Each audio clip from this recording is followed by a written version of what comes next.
This story is called The Reef by Samuel Scoville, Jr., published in 1923. Scoville, Jr. was an American writer.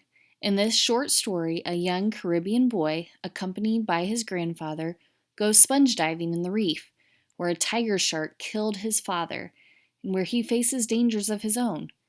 As you read, identify the methods Scoville uses to build suspense throughout the story, and think about who the characters are and how they develop within this story. Loon green and amber, a strip of fading sky glowed across the trail of the vanished sun.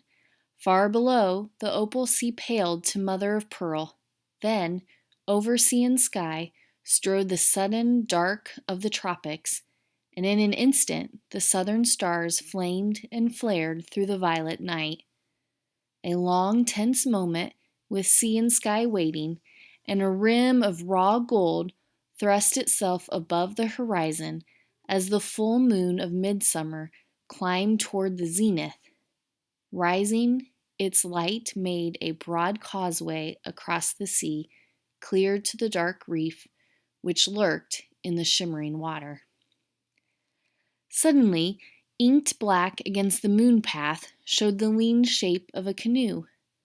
All the way from Carib Island, a day and a night away, Jim Tom, who in his day had been a famous sponge diver, had brought his grandson, Jimmy Tom, for a first visit to the reef.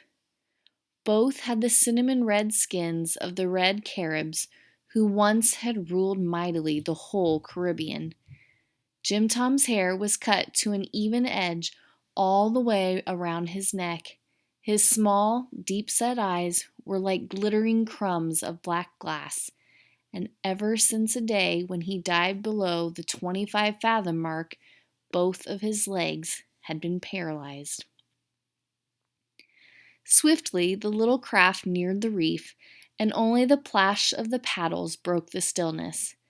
Then, in an instant, the molten gold of the water was shattered by a figure like a vast bat, with black wings which measure all of 30 feet from tip to tip, a spiked tail, and long antennae streaming out beyond a huge hooked mouth. Like a vampire from the pit, it rose into the air, blotting out the moon with its monstrous bulk, and then dropped back with a crash, raising a wave which nearly swamped the canoe. As it disappeared beneath the water, Jimmy Tom turned and looked questioningly at the old man. The latter laughed silently. "Only a manta ray," he said at last. "They like to fly around in the moonlight and frighten untried young men," he added slyly. For answer, his grandson stretched out his paddle at full length. It showed in the air, rigid and motionless as an iron bar. The old man grunted approvingly. "You may tremble yet before you are through with the reef," was all that he said, however, as he steered toward the circle of coral which separated the lagoon from the ocean, which beat against the barrier in a crashing surf. Waiting until several of the great rollers had passed, the paddlers caught the crest of a huge wave and in an instant were swept 10 feet in air toward the patch of beach which showed beyond the little lagoon. Just as the wave broke, the canoe tilted and rushed down its long slope like a toboggan, clearing the rim of sharp coral and leaping into the still lagoon beyond.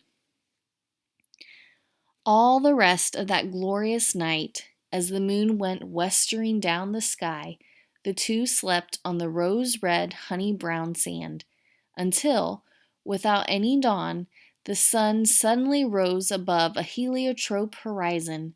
Then they breakfasted, and Jim Tom became quite talkative for a Carib. "We must not waste a moment of this day," he said. "Perhaps before night we may make the $100 you need for that sloop, about which you have been bothering me so long in my day," he went on severely. "Boys were glad enough to have a good canoe." Jimmy Tom grunted. "Who ever heard," he said at last, "of making $100 in one day?" "It has been done in here," returned his grandfather positively, "but it takes good lungs and a brave heart."